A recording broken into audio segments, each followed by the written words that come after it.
ci jamono joojee loo gën a gaaw rek ngir gën a mën a fexe ba am dëkkuwaay bu wóor xeeb ko te xam ni incha allah dina nekk Coupe d'Afrique boo xamante ne mami am na nu muy demee suñu Coupe d'Afrique lay nekk. incha te allah noonu lay demee incha allah. bu ci imam Sakho ñaanee dina kii waaw ñëppay ñaan de ñëppay ñaan. ñu jël coupe bi ñëwaat incha allah bàyyi fi jàmm dem fekk ko fa. alors marhaba nuyu Ramatulaay bu baax a baax ak équipe bi nga xamante ne ña nga fële ca Maroc di xaar gan yi. alors jërëjëf ajaratu mami laataa ñuy ñëwaat faaw ñu ñëw rek très rapidement ci actualité démb ci conseil des ministres mami li nga ma doon jox pour ma lijjanti lew jotuma ko lijjanti dafa dem. ah kon xaaral ba ñu. d'accord alors après parce que lii il faut nga wax ci ba pare soog a dem. voilà démb ci conseil des ministres bi ñu ngi dégg le premier ministre di annoncé ginnaaw ba muy janook ki nga xamante ne mooy yor li nga xam mooy porte-parole du gouvernement bi ci jamono jii ni muy fexe ba ñu jébbe wala ñu génne li nga xamante ne moom moo tukkee ci conseil des ministres bi le premier ministre daal di yëkkati ay kàddu di annoncé benn tournée économique boo xamante ne le président Diomaye dina ko def bay annoncé ni it le 20 ba le 24 ou le 25 décembre bi le premier ministre dina dem fële ca région du sud bi ngir amal fa benn tournée économique li muy demandé nag mooy ñu amal benn accueil bu chaleureux mami yaa ngi may xool waaye ci yow lay ñëw. dama xam ne ndekkee guma rek nga bëgg maa jox. ay question yoo xam ne xam nga day gën a xoosal sama biir bi rek fu mu ne nii opération xoos biir moom nga nekkee nii ak man. président Diomaye buy dem defi tournée kay dans le sud du pays loolu kay lu ci jar nañ ko accueillir lu mu def ba kenn du ko accueillir lu xew daa am lu xew dara xewul kay bu dee mu koy def dee dem Casamance kay bu demee kay dinañ ko accueillir incha allah vraiment premier ministre Ousmane Sonko tamit man comprendre ma ko daal moom maanaam bloqué gi muy bloqué nit ñi nii yow Pape Ahmadou Mbaye wala imam enfin ma boole waale ci rek ci waxtaan mais bloqué gi muy bloqué nit ñi ak relâché gi muy relâché nit ñi moom bu nu neex bu ko neexee bés bouton bloqué yow bu ko neexee bés bouton débloqué lan la moom Ousmane Sonko lan la lu xew président Diomaye kay bu demee dinañ ko accueillir mais qu'est-ce qui se passe bu duñ ko accueillir y a problème un accueil chaleureux. mais quoi tournée ya woon gis nañ le président Macky Sall l'ancien chef d'État bul yeggali Macky la mu def ba bu ñuy def tournée économique du am jàmm du am salaam j'espère que Diomaye deful lu ni mel Diomaye bu ko deful rek day am jàmm am salaam bul yeggali bul yeggali. Ah non, si tout va bien, pour le meilleur du monde, il va être reçu comme il se doit, avec tous les honneurs d'un président de la République qui se déplace pour aller en Casamance. su fekkente ne ni moom Ousmane Sonko wax na nan ko dalal rek problème am na ndax naturellement dalal bi dafa war a naturel jarul artu kay moo tax lu waay di def tey na ngay xalaat ëllëg ma waxati saako bi ne waxati naa buñ ma yóbboo fees dinaa saa si jikko mais ba waxati ndax yàlla dëgg la bëgg nit looy def tey na nga sóoraale ëllëg. N'oublie pas que la Casamance c'est le fief et la maison même, la terre de Ousmane Sonko. C'est normal que lui en tant que son frère même bu dul ay affaire ay premier ministre président de la République bu Diomaye di déplacé wu en tant que chef d'État di dem Casamance, évidemment qu'il doit avoir normalement français est compliqué, un accueil chaleureux. On n'a même pas besoin de le solliciter ou ñuy def ay prières pour que moom qu'il soit accueilli comme il se doit. suufu Casamance kooku suufu Ousmane Sonko la. Diomaye bu fekkee Ousmane day préparer le terrain ndax bërki de moo njaay ci journée des martyrs ba il a suffi que ñu tudd le président Diomaye rek salle bi ñenn ñi nekk fi am ay yuuxoog yeneen ñu ci topp xam naa muy xalaat sonkorisation yam ak yi dundoon ci ay temps moom président Diomaye mu di ko dund ci temps ouais mais il l'a fait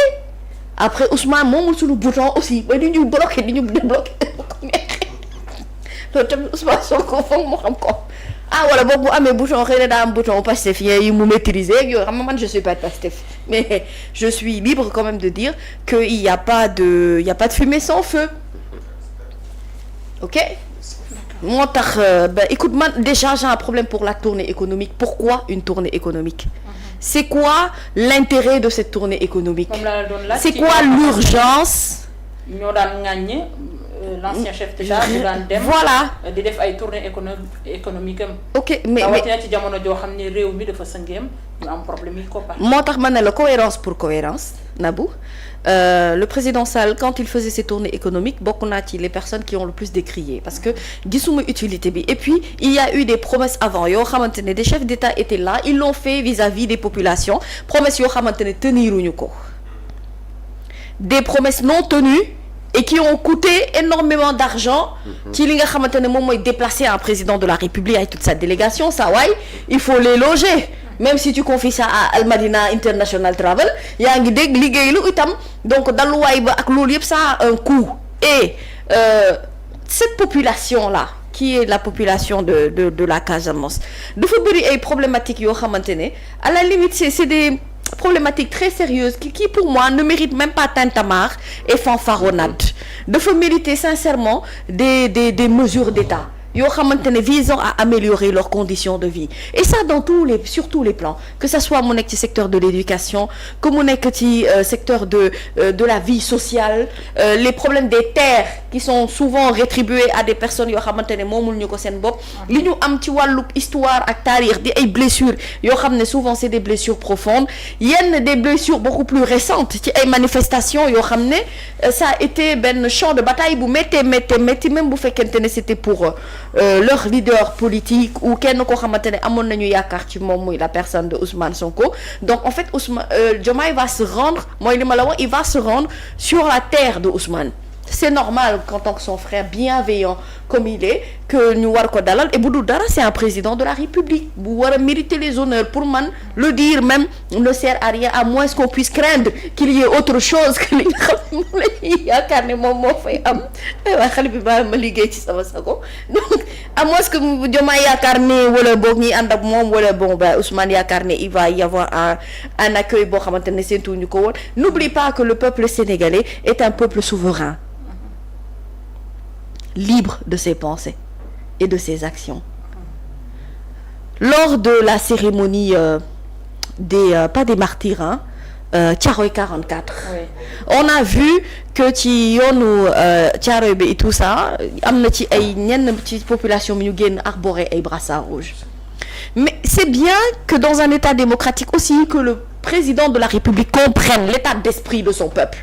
Ça aussi c'est important. On ne peut pas continuer à gouverner dans une forme d'hypocrisie. Ça n'aide pas le chef de l'État pour man à ce que mu mën a toucher réellement les réalités profondes de son peuple. S'il faut lui manifester quelque chose pour qu'il comprenne que am na benn côté boo xam ne xëy na am na lu leen naqari mais libre au peuple de le faire. Après Ousmane tu sais moom Ousmane moom vraiment moom nee na jikko yonent bi lay doxee sallallahu alayhi wa sallam moom daal day rafetal léegi moom day baale day jéggale day kii oui mais waaw léegi nañ ko réserver un accueil comme il faut avec des fleurs et des bouquets et puis mettre des pancartes dessiner de gros cœurs dedans et puis afficher voilà bienvenue président Diomaye mais Diomaye na xam ne histoire au Sénégal dafa am histoire au Sénégal dafa am taarix on a un passé douloureux man je suis contre ces formes de tournée économique pour man il y a beaucoup plus important que cela franchement pendant que yaa ngi wax ne dëkk bi dafa metti il y a une crise économique profonde et tout cela bon enfin maintenant dans l'économie du pouvoir je ne sais pas comment il va peut-être que ça aidera à réconcilier d'une certaine façon xëy na ou mieux toucher les problématiques de la région verte mais dans tous les cas man daal li ma ci amal solo mooy na doon loo xamante ne dina amal njëriñ askan wi na doon loo xamante ne également vraiment du rocceeku lool ci sunu ay poche ba di ñuy jural loraange na doon surtout loo xamante ne bu mu doon vraiment du déjà vécu du quelque chose qu'on a déjà vu qui n'a pas produit réellement les grands résultats yi nga xamante ne moom lañ doon xaar et puis Ousmane Sonko c'est Ousmane Sonko ñi ko bëgg nañ ko ba pare moom comme moom ko ab sëriñ la bu joxee ab ndigal ñëpp dañ ciy topp joxe na ndigal pour ñu teeru ko nañ ko teeru ni war defal ko ay bouquet fleur ak li ci war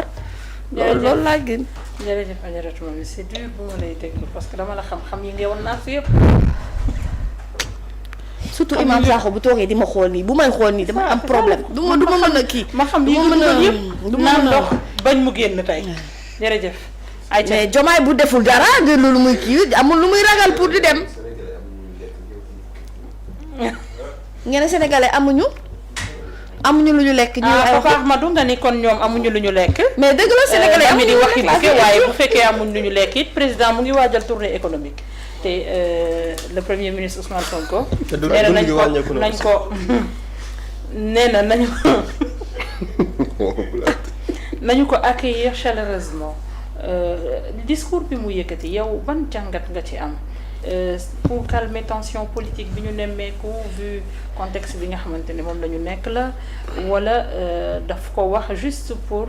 def un effet d'annonce pour nit ñi waajal ko. Bon, d'un point de vue symbolique